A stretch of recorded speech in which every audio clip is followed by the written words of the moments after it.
welcome to a new episode of the Football Plus F1 show. As today we're going to talk about today's games in the Premier League and other also competitions, and also we're going to talk about Formula 1, the China Grand Prix for the sprint and for the qualifying. But let's start with the Premier League first. So let's get started. The games today, we've got Sunderland against Brighton. Quite tricky one to say because Brighton are a decent side, but they've not been that great in forms this season, especially. Sunderland, they've obviously they've been mid-table.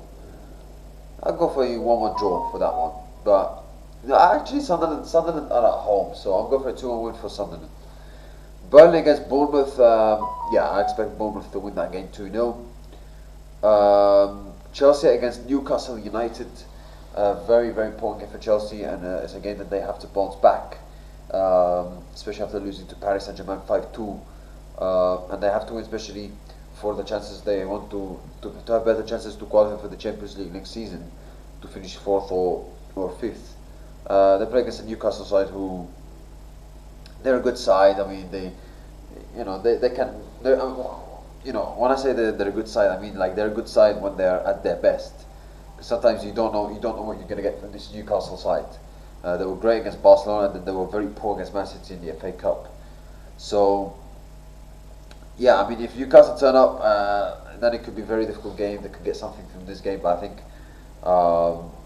think Chelsea, if they turn up, and Newcastle don't usually have a great record at Stamford Bridge, so I expect Chelsea to win this game.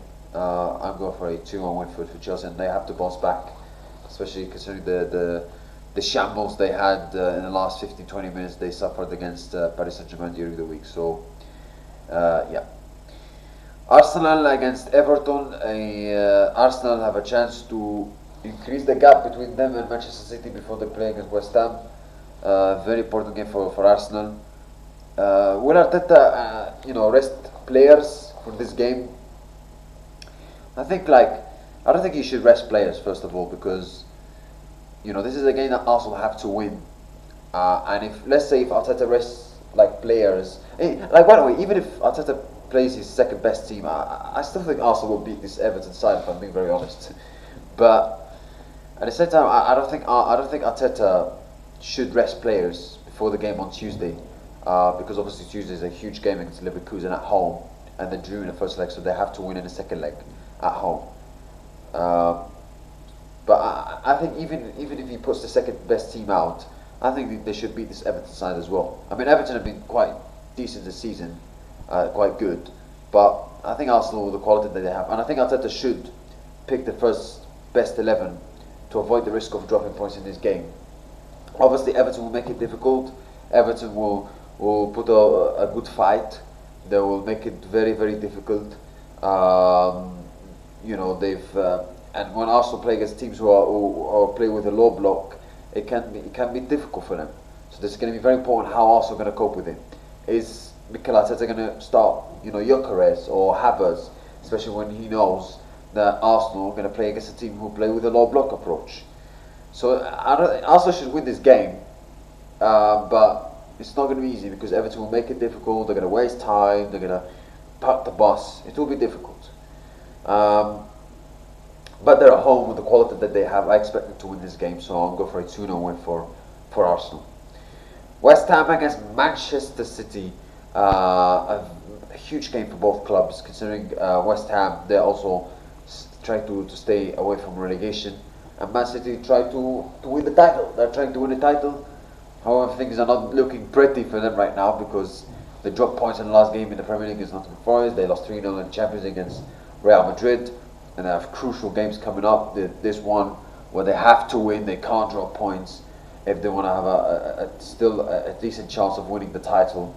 And then they've got Real Madrid in the Champions League. Then they've got the Carabao Cup final. Then they've got Chelsea away, Liverpool in FA Cup, and then they've got the big one in mid-April against Arsenal. So yeah, it's a very important game, and the City have to bounce back considering some of the shambles they suffered against Real Madrid, losing 3-0.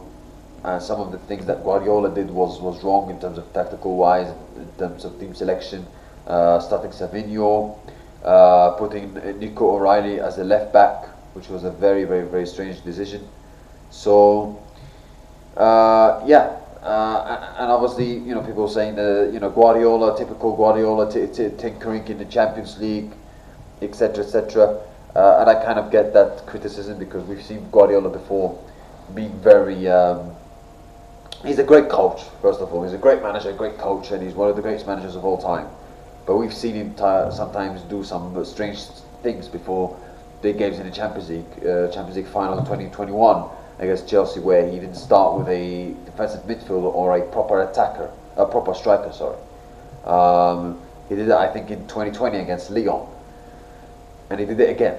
However, he responded to those people who made this kind of criticism on him. Let's hear what he said.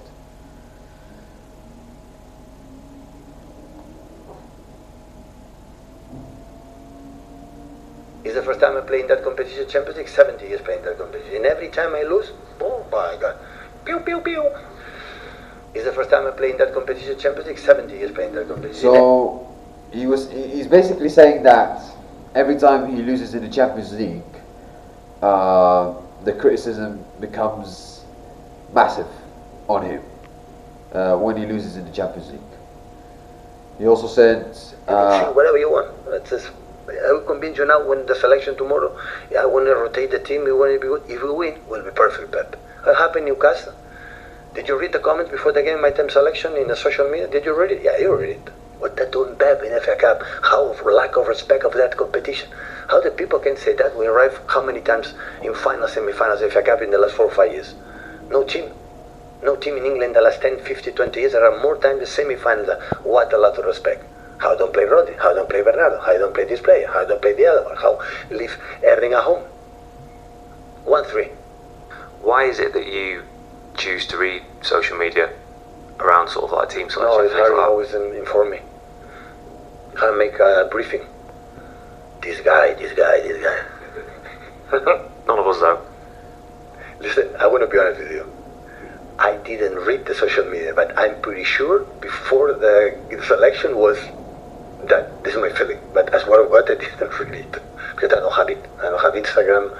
I don't have TikToks and this kind of stuff. So, but I'm pretty sure. Everybody wants Ireland playing, and the people like having mental. You can see. He was also saying that if Man City went on to win the game against Real Madrid, everybody would be saying, "Oh, what a genius Pep is!" And if now that City lost 3-0, people say, "Oh, Pep is a disaster." Like, I get where he's coming from, but there are things that are obvious. You did mistakes, and what did Pep do in the game against Real Madrid was obvious. He tinkered again. He made the wrong selection, starting Nico O'Reilly at left back, starting Savinho instead of Cherky, and with the game set up, with the setup that he went with the game plan was wrong. So yeah, the players have to take responsibility. They're to blame, but Guardiola is also to blame as well for the tactics that he chose in that game against Real Madrid for the team selection. So, but we all know, like, Guardiola, he's a guy that likes to think a lot. He likes to not complicate, but like overthink. He likes to, he thinks too much, basically. He's a guy that is very obsessed with football, of course, and having this kind of thinking has led to his success in the past, winning lots of Premier Leagues, Champions Leagues, and a lot of trophies, and the style of football that he created with Barcelona, Bayern Munich, and Man City. The trophies he's won, being one of the best managers of all time. Not only winning trophies, doing it in a ridiculous style, and he's one of the greatest managers of all time. There's no doubt about it. But there's a reason why he hasn't won a lot of Champions Leagues, because he has this kind of thinking had this kind of tinkering thing before big games in the Champions League. He kind of had it also in the Champions League final against Inter, but people don't mention it because he won, because City won that game. That he didn't start Kyle Walker in that game. So yeah, but obviously that's this kind of because let's be honest, one of the main reasons why City lost that game was Real Madrid, not only because they were defensively very poor and very shaky, but also that that Guardiola made the wrong decisions, and him doing that contributed to it's not the main reason, but one of the big reasons it contributed to City losing. But they have a big game. They have a big game. They have to respond to. They have to win against West Ham away. West Ham obviously trying to stay away from relegation. Big game for both clubs. Obviously, both teams playing for something. So West Ham will make it difficult. Of course, they're at home. They'll make it difficult. Guardiola's not going to be on the touchline, as he has a touchline ban. So not an easy game for City. My score prediction, I'm going for. I think City will win. I'm going for a 1-0 win for Manchester City. Let's move on to La Liga as Real Madrid play today as well. Obviously, coming back after a great win against Manchester City during the week. It's during the midweek. They'll be hoping to win when they go back to La Liga today. Especially, of course, they're gonna rest players for the game this game today they play. But at the same time, like I said, obviously Valverde, the contribution he made was absolutely impeccable, and if he continues this level of performance, he has a chance of winning the Ballon d'Or. And they play Elche at home today, which they should win. No doubts about it. They should win at their home at the Bernabeu, front of their fans. They should win. Elche, they're fighting for relegation.